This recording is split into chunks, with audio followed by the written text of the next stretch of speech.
So, do inanimate things have impact on you? Yes, if you allow it. You are the only creature on this planet who's been given the freedom to shape your own life. It is this freedom that human beings are suffering. But good luck, you keep it in the pocket. If it's on your finger, they will think you're…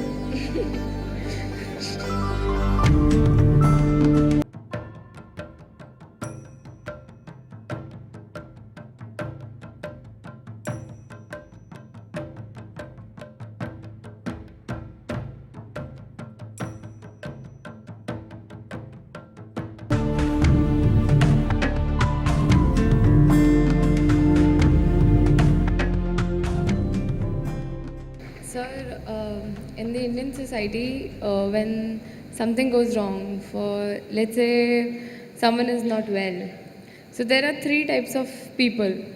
Ones who go to the hospital, then there are the ones who rush to the temples, and then there are the third ones who rush to the astrologers.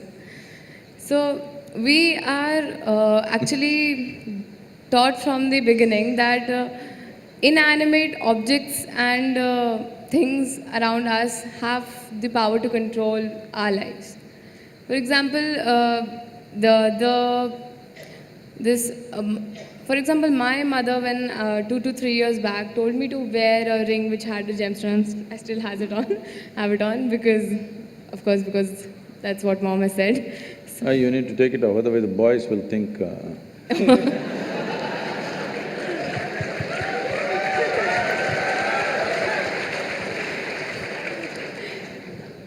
But good luck, you keep it in the pocket. If it's on your finger, they will think you're… See, human life is made in such a way, particularly human life. For all the animals, nature has fixed clear-cut path, what they can do, what they cannot do. Their lives happen between two lines. They cannot go below that, they cannot go above that. Within that they live. That's why they look so sure and certain, and they're peaceful. Once their stomach is full, they're all peaceful. Do you see this? Hello? Are you on talking terms with me or no? Do you see all the animals, once their stomach is full, they are peaceful. But human beings are thinking, or they're being taught that peace is the ultimate goal of life. A buffalo, full stomach, he sits peacefully. And for you, that is the ultimate goal, what a shame. What a buffalo can do with a stomach full of grass or whatever else he eats, you have to hold it as the ultimate goal. Is it not a shame, I'm asking you? But this is being taught like this, peace is the ultimate goal of your life. But coming to more fundamentals, if you're not peaceful today, can you enjoy your dinner today? No. Can you just enjoy walking down the street? Can you enjoy the company of a few people around you? No. If not ecstatic, at least you must be peaceful to enjoy anything in your life. So I'm asking, should it be the first step in your life or the last step in your life? Such people will only rest in peace. Now, do other things have influence on us, particularly inanimate objects? The gems and the diamonds and things like that, and also the planets. See, the nature of the planet has a certain influence on the life upon it. You will see on full moon days and new moon days, many animals behave in certain specific ways, simply because they're influenced by it. You know the whole ocean is rising. When ocean, which is millions and millions of tons of water, is able to rise, when 72% of your body is water, you think it won't rise at all? It does. So, I don't know if you're conscious of it, but in India, most people are, not only in India, in anywhere, wherever there are mental asylums and things, they are conscious of it. On full moon days and new moon days, people get exaggerated levels of disturbance in their minds. So people think new moon and full moon will cause madness. No, that's not the truth. If you're very loving, full moon day you will become more loving. If you're very joyful, on a full moon day you will become more joyful. If you're little crazy, you'll get little more crazy. Whatever is your quality gets little hyped on that day. So those who are romantic, they want full moon day. Those who want to meditate, they want full moon day. Those who are little mad, they don't want full moon day. Essentially, it's hyping things up a little bit. Of course, today there is another kind of textbook science which is going on, which doesn't observe anything except what happens in the laboratory. These people are going on saying, this is all rubbish, this, that. No, if you pay attention to your own body, you will know, without looking up, without looking at the calendar, you will know when is full moon day, when is new moon day, by yourself, simply if you pay sufficient attention to your own system, because it's visible in your system. Certain behavior is there. But with a human being, the problem is, or people seeing it a problem, any possibility, if you do not explore that possibility, in your eyes it looks like a problem. What is a problem is always a possibility, isn't it? You don't like it? What is a possibility? If you do not explore it, if you do not realize what is a possibility, it seems like a problem to you. So, do inanimate things have impact on you? Yes, if you allow it, because this is the human predicament that who you are is not determined by nature, it is left open for you. Left open for you means you are the only creature on this planet who's been given the freedom to shape your own life. Is it a small thing? This is a product of millions of years of evolution that today, after all these creatures from a single-celled animal, after these millions of forms, here we are sitting, this is the only creature which can shape its own life the way it wants. Every other creature has to live by the laws of nature. We can shape our own lives. It is this freedom that human beings are suffering. If you're suffering your bondage, it's all right.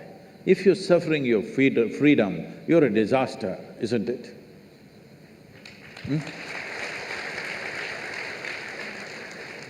You're suffering your bondages, you're chained to something, you're suffering that, understandable. But you're suffering because you're free. Most human beings are suffering because they're free. They're always trying to bind themselves to something or somebody all the time because freedom scares them. Because freedom is a pathless path. Freedom is an open terrain, there's no fixed line. Because there is no fixed pathway, most people feel terrified. But the highest value in human life is freedom, isn't it so? Hello? In this culture, the highest value in this culture is not God, not heaven. Mukti, moksha, liberation, freedom is the highest value. Established that no matter what you do, you must seek mukti. You can do whatever you do with your life, but all that process should be towards your liberation. You must be moving towards higher and higher levels of freedom on a daily basis. Otherwise, your life is not worth it because you're getting entangled with the process of life. Even if you go to heaven, it's an entanglement. See, I'm sure before you joined IIT, you're still keeping Bombay, right? I see. Before you joined IIT, when you have written your whatever entrance tests and stuff, only thing is somehow I want to get in, because it's like heaven, entering heaven. No matter what, I want to get in, that's the only thing I want. After you get in, see how many problems.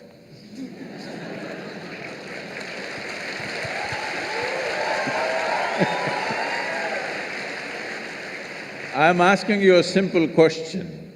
Being on this planet, Do you have any proof that you are not already in heaven and making a mess out of it? Huh? Do you have any proof?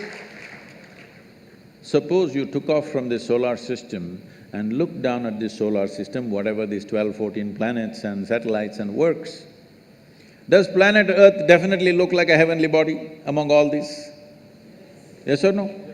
So you're already on heaven and making a mess out of it, and now you want to go to another heaven. This culture does not value heaven, does not value God, values only freedom. We want to be even free from the creation and the creator. Mukti, moksha is the ultimate value because this is not a philosophical value, this is not a religious value, this is something every life is longing for. Only thing is, most human beings are short-sighted that they long for it in installments.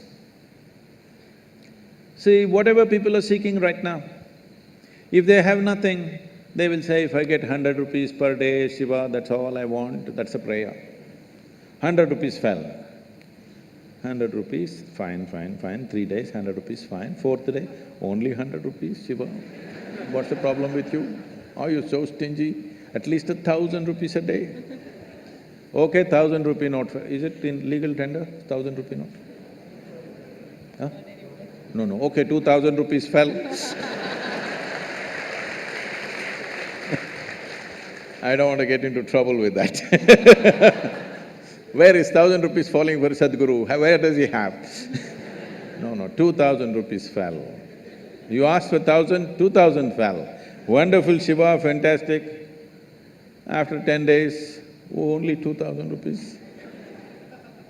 It doesn't matter how much it falls, something more, isn't it?